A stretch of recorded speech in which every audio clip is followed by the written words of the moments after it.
hearing from reliable sources that Floyd Mayweather and Manny Pacquiao, yes, more than 10 years later, a rematch is being seriously discussed to take place next year. I think is a real possibility this is going to happen. Mayweather is now 46, I believe, and Pacquiao is around the same age. But look, this was the biggest fight in boxing history when it happened, and I think all these years later, a rematch, if it happens, especially after the way Pacquiao looked in July against Barrios, there will be serious interest. Mayweather and Pacquiao was... Let's get ready to rumble! Pag-usapan natin ngayon, Pacquiao versus Mayweather 2 sa 2026. Matapos po ang mahigit isang dekada, maaari nating masaksihan muli ang laban ng dalawang alamat, si Manny Pacquiao laban kay Floyd Mayweather Jr. Ang tanong, kung mangyari ito sa 2026, ano kaya ang posibleng mangyari? Balikan natin ang rivalry ng dalawa. Naalala niyo po ba yung laban nila noong 2015? Ang tinaguriang fight of the century. Ngunit maraming fans ang nadismaya dahil nga naging sobrang taktikal ni Mayweather at hindi nakapagsabog talaga ng apoy si Pacquiao. Pero ngayong 2026, ibang kwento na ito. Pareho silang mas matanda, pero mas determinado para patunayan kung sino talaga ang tunay na hari sa ring. Ngayon naman si Pacquiao, kahit nasa late 40s na, ay nananatiling aktibo, lalo na sa kanyang katatapos na laban kay Mario Barrios.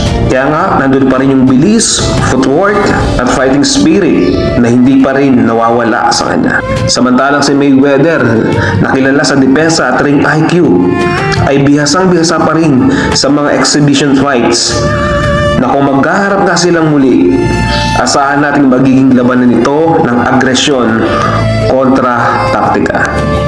Si Pacquiao nandun pa rin yung buong puso niya sa paglaban, yung explosiveness, combos, nandun pa rin. At si Mayweather naman, nandun pa rin sa kanya yung timing, counter punch at yung control. Kaya nga, ito'y malaking negosyo. Kapag ito'y natuloy, posibleng maging pinakamalaking boxing event ng dekada ito, na pwedeng ganapin sa Saudi Arabia, sa Las Vegas, o baka naman sa Pilipinas. Na kung mangyayari sa Pilipinas, pwede itong tawagin na The Final Trilla in Manila sa 2026. At kung perang usapan, siguradong milyones ang papasok. Pero higit sa lahat, ito'y laban ng karangalan at respeto. Kung sa kaperahan man ay given na talaga dahil kilala sila at sikat na mga fighter. Kaya yung milyones talagang nandun na. Ngunit ano nga ba yung posibleng kalabasan ng laban na ito?